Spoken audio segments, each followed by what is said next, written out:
Pagi, siang, sore, malam semuanya. Perkenalkan, saya Veronica dengan NRP 2172042 akan mempresentasikan sidang topik tugas akhir saya yang berjudul evaluasi algoritma decision tree dan random forest serta efektivitas fitur selection dalam prediksi kesehatan mental. Stres merupakan masalah kesehatan yang semakin umum di masyarakat modern. Hal ini karena dipengaruhi oleh gaya hidup yang cepat, tuntutan sosial, dan tekanan pekerjaan. Dampaknya mencakup gangguan tidur, kecemasan, hingga penyakit kardiovaskular. Untuk mengatasi hal ini, wearable device seperti smartwatch dan fitness tracker dapat digunakan untuk pemantauan kesehatan real-time dengan mengumpulkan data fisiologis seperti detak jantung dan pola tidur.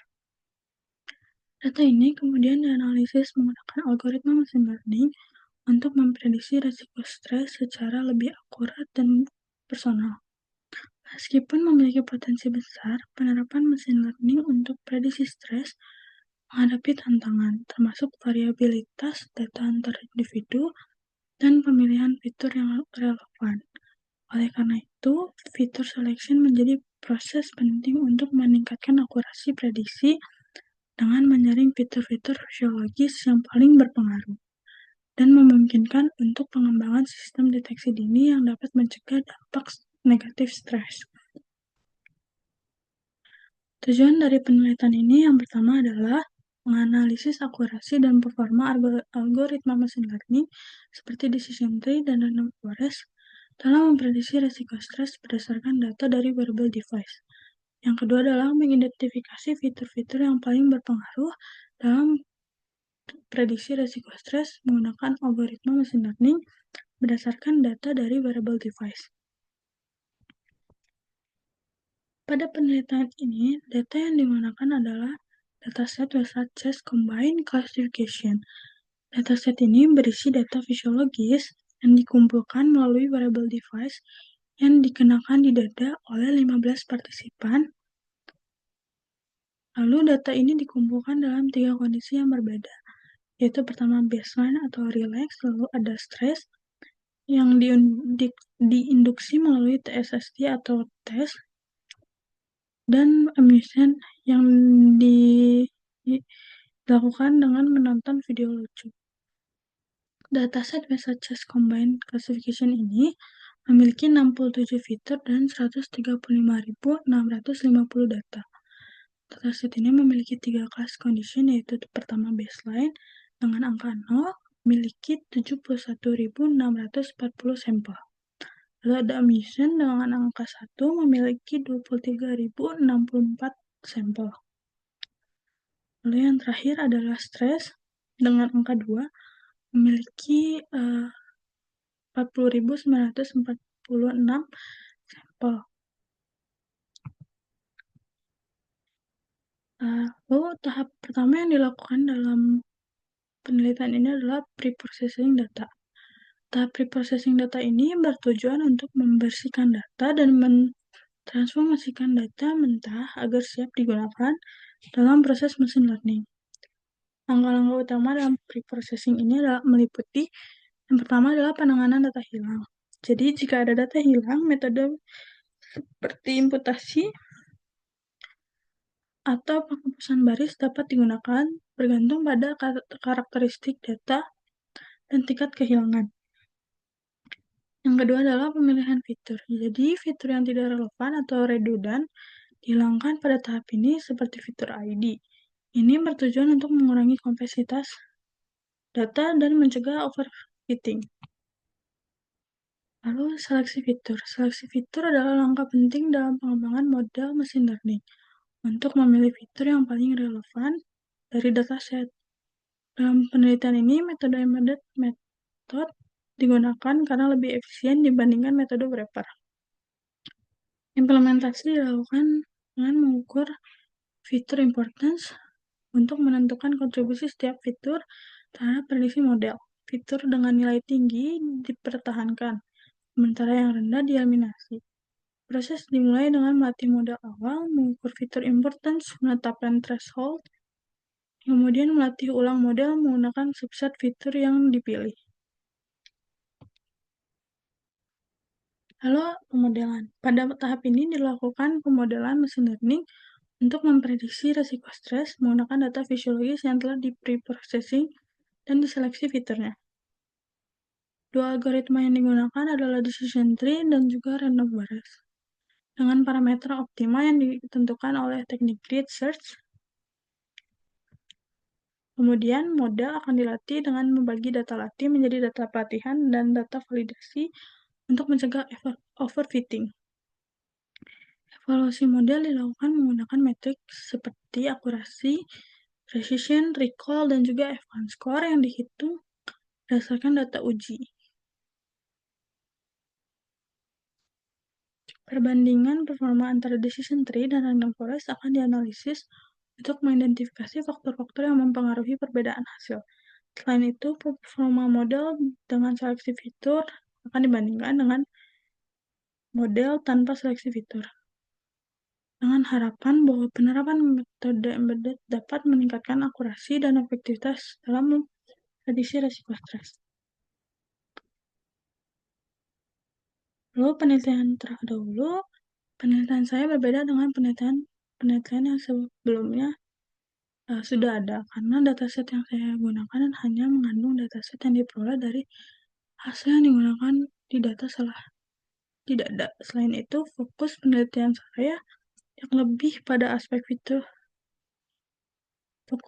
Fokus penelitian saya lebih pada aspek fitur selection dalam konteks algoritma machine learning untuk meningkatkan akurasi prediksi stres.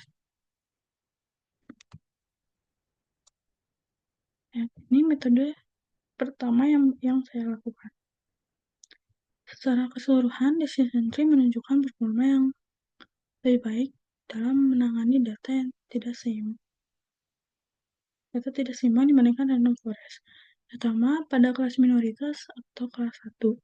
Hal ini terlihat dari nilai F1 score dari kelas 1 yang jauh lebih tinggi pada decision tree dibandingkan random forest, mencerminkan keseimbangan antara precision dan recall yang lebih baik. Selain itu, tingkat kesalahan klasifikasi kelas 1 pada decision tree juga lebih rendah dengan hanya 42,50%. Sampel kelas 1 yang salah diklasifikasikan sebagai kelas mayoritas dibandingkan dengan 66,30% pada random forest. Meskipun random forest memiliki keunggulan dalam mengenali kelas mayoritas, bias terhadap kelas tersebut menyebabkan performa terhadap kelas minoritas menurun. Dengan mempertimbangkan nilai F1 score dan kesalahan klasifikasi, decision tree lebih unggul dalam metode ini, yaitu metode menggunakan semua data dan tanpa hyperparameter tuning.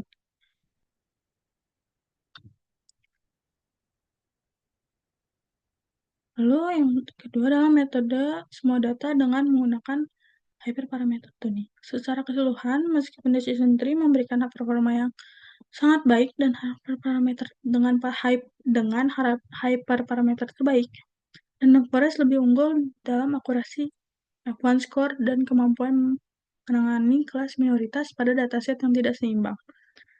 Dengan akurasi dan generalisasi yang lebih tinggi, random forest direkomendasikan untuk dataset ini dengan metode hyperparameter tuning ini. Terutama jika tujuannya adalah meminimalkan kesalahan klasifikasi pada semua kelas. Namun, decision tree tetap menjadi alternatif yang efisien jika diperlukan model yang lebih sederhana dan lebih mudah diinterpretasikan. Dari analisis conversion matrix dalam persentase, decision tree mampu mengklasifikasikan 98,21% sampel kelas 0 dengan benar, sedangkan random forest mencapai 99,49%.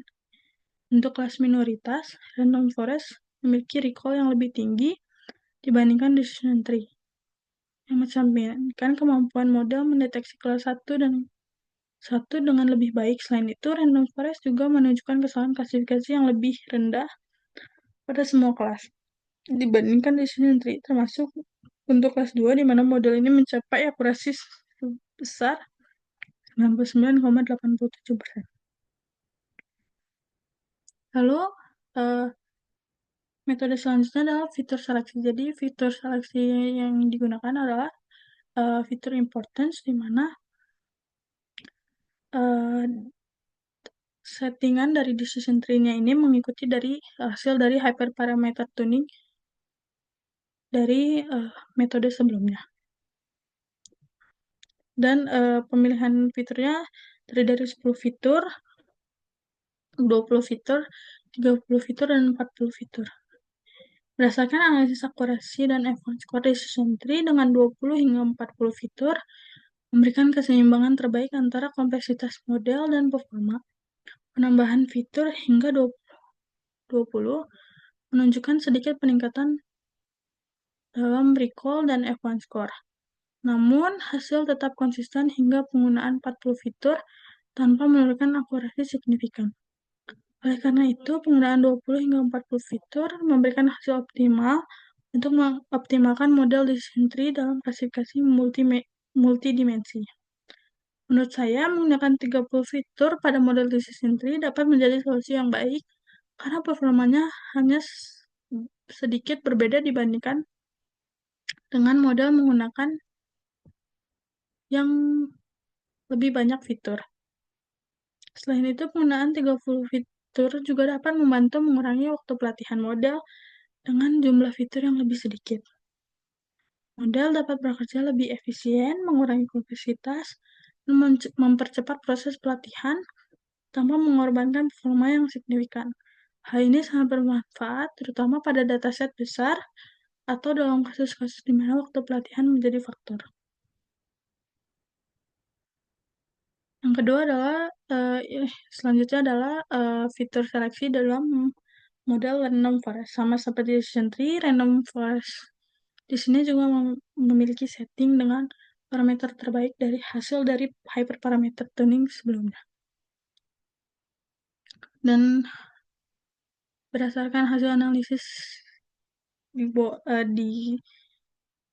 depan ini, penggunaan 20 fitur sudah cukup memberikan performa yang optimal dalam hal akurasi dan metrik lainnya. Sementara penggunaan 40 fitur hanya memberikan sedikit peningkatan yang tidak signifikan dalam hal performa. Oleh karena itu, penggunaan 20 fitur adalah pilihan yang paling efisien untuk menjaga performa yang tinggi sambil mempertahankan waktu pelatihan yang optimal. Lalu ini adalah raw data tanpa hyperparameter tuning. Dapat dilihat bahwa decision tree unggul dalam segala hal metrik di bawah ini. Namun melalui analisis confusion matrix dapat disimpulkan bahwa random forest cenderung bias terhadap kelas mayoritas kelas 0. Sebagaimana terlihat dari jumlah prediksi benar yang sangat tinggi pada kelas ini, namun mengorbankan akurasi pada kelas minoritas dengan recall hanya 22,99%. Sebaliknya, decision tree menunjukkan distribusi prediksi yang lebih seimbang dengan recall pada kelas minoritas mencapai 58,17%.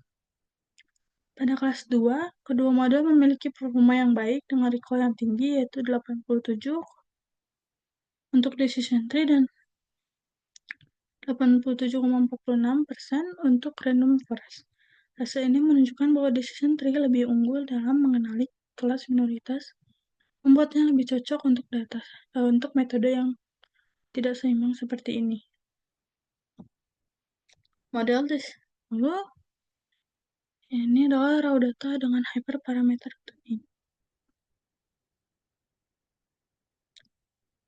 Model decision tree dan random forest sama-sama menunjukkan kinerja tinggi dan akurasinya sebesar 97%. Namun terdapat perbedaan pola metrik precision, recall, dan advanced score di setiap kelasnya. Decision tree unggul dalam mengklasifikasikan kelas yang mayoritas.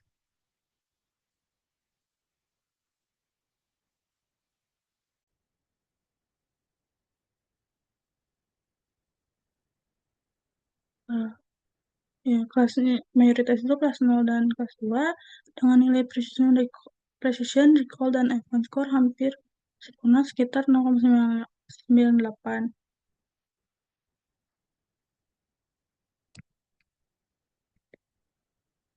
Namun memiliki kelemahan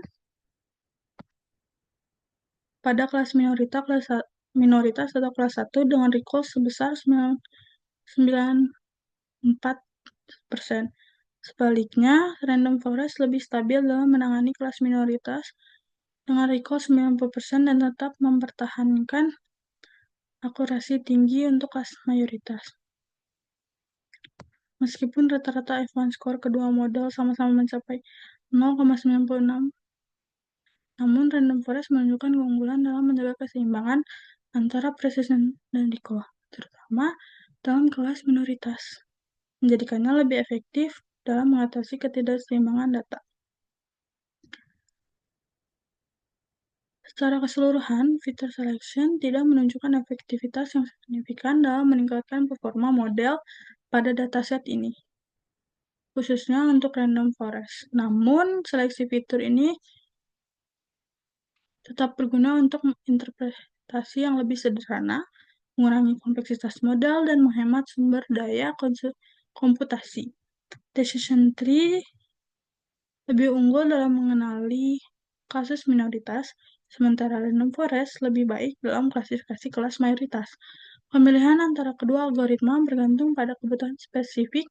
Decision tree cocok untuk aplikasi yang membutuhkan interpretasi sederhana dan keseimbangan klasifikasi.